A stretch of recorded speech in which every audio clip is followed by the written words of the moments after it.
Okay အားလုံးပဲမင်္ဂလာပါဒီနေ့ကျွန်တော်ကဒီ channel မှာပေါ့နော်trailer video ပေါ့နော်ဒီမှာ trailer video ဘယ်လိုထည့်ရမလဲပေါ့ဒီလိုမျိုး trailer video ဘယ်လိုထည့်ရမလဲကိုပြောပြပေးတော့မှာပဲဖြစ်ပါတယ်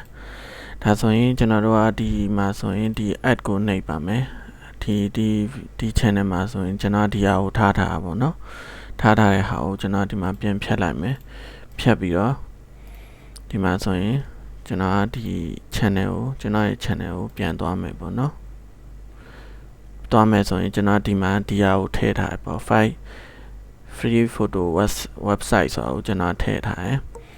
ဘာလို့လဲဆိုတော့ဒီဟာကဒီ channel ရဲ့ပထမဦးဆုံး video ပေါ့နော်ဒီ channel ရဲ့ပထမဦးဆုံး video အဲဒါကြောင့်မလို့ဒီဟာကိုထည့်ထားခြင်းဖြစ်တယ်ပေါ့နော်ဒီမှာဆိုရင်ကျွန်တော်ကဥပမာဒီ YouTube copyright မငြိအောင်တခြင်းကိုကျွန်တော်ထည့်လိုက်မယ်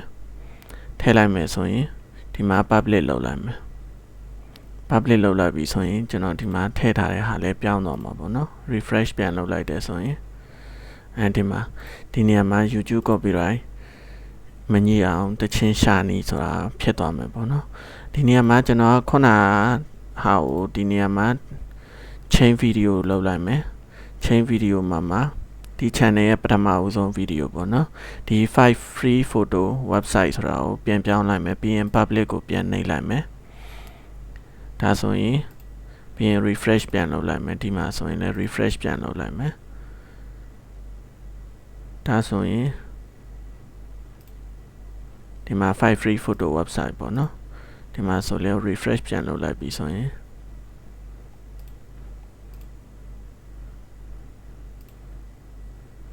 ဒီမှာ 5 free photo website ဖြစ်သွားပြီဒါဆိုရင်တော့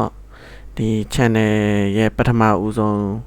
trailer video ပေါ့နော်အဲ့ဒါကိုတော့နားလည်လိမ့်မယ်လို့မျှော်လင့်ပါတယ်ဒါဆိုရင်နောက်ထပ် video တွေမှာထပ်ပြီးတော့တွေ့ကြပါမယ်ကျွန်တော်ရဲ့ YouTube channel ကို subscribe မလုပ်ရသေးဘူးဆိုရင်လည်း subscribe လုပ်ပြီးတော့နောက်တင်မဲ့ video တွေကိုအားပေးလို့ရပါတယ်ဒါဆိုရင်ဒီ video လေးကတော့ဒီလောက်ပါပဲအားလုံးကိုကျေးဇူးများတင်ပါတယ်ခင်ဗျာ